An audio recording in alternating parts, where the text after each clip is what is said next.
हल्लीच्या काळामध्ये आपण खूप वेगवेगळ्या पद्धतीचे डिझायनर कपडे बाजारामध्ये बघत असतो।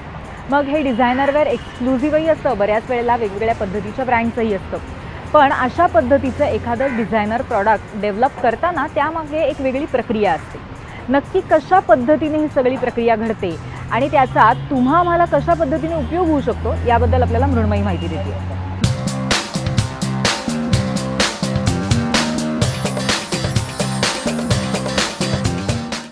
हाय, मी मृण्मयी अवचट।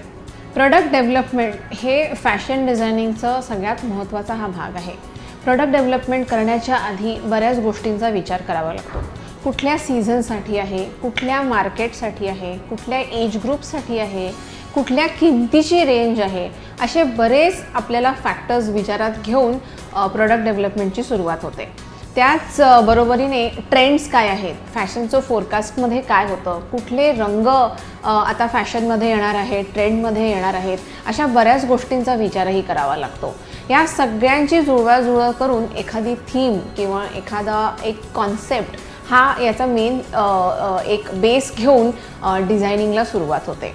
ह्या प्रत्येक डिझाईनमध्ये आपण कुठले कुठले एलिमेंट्स, कुठली कापडं, काय काय ह्याच्यामध्ये एम्ब्रॉयडरीज किंवा आणि आपण याच्यामध्ये ॲक्सेसरीज असं काय काय करणार आहोत, ह्या सगळ्याला याचे सगळ्याचे आपल्याला पर्याय बघावे लागतात। वेगवेगळे जे त्याचे आयटम्स आहेत ते एकत्र करावे लागतात आणि मग त्याचं सॅम्पलिंग करण्यात येतं।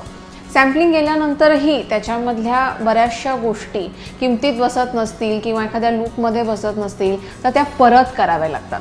हा सगळा जो प्रोसेस असतो, म्हणजे अभ्यास करून कुठल्या मार्केटसाठी किंवा कुठल्या सीझनसाठी आपल्याला काय प्रोडक्ट करायचं आहे, हा अख्खा पूर्ण हा जो प्रोसेस आहे, अभ्यास करून त्याचं पूर्ण प्रोडक्ट बनवून ते फायनल आपण क्लायंटला विकायला तयार करेपर्यंत जो हा प्रोसेस आहे त्यालाच प्रोडक्ट डेव्हलपमेंट असं म्हणतात। प्रोडक्ट डेव्हलपमेंटमध्ये बऱ्याच फेजेस असतात। फॅशन इंडस्ट्री आता खूप वास्ट झालेली आहे, त्याच्यामधले वेगवेगळे सेक्शन्स झाले। त्याच्यातला फॅशन डिझायनिंगमधला प्रोडक्ट डेव्हलपमेंट हा सगळ्यात मोठा प्रोसेस आहे, हे सगळ्यात मोठं डिपार्टमेंट असतं आणि जास्तीत जास्त डिझायनर्स, सोर्सिंग करणारे, मर्चंडायझर्स अशी या सगळ्या लोकांची मोठी टीम असते। प्रोडक्ट डेव्हलपमेंट इंटरेस्टिंग असतं कारण ह्याच्यामध्ये बरेच एलिमेंट्स एकत्र येऊन प्रोडक्टचा निर्माण होत असतो आणि नवीन गोष्टी तयार होत असतात। त्यातून मिळणारा आनंदही खूप असतो, पण या अख्ख्या प्रोसेसमध्ये मेहनतही जबरदस्त असते।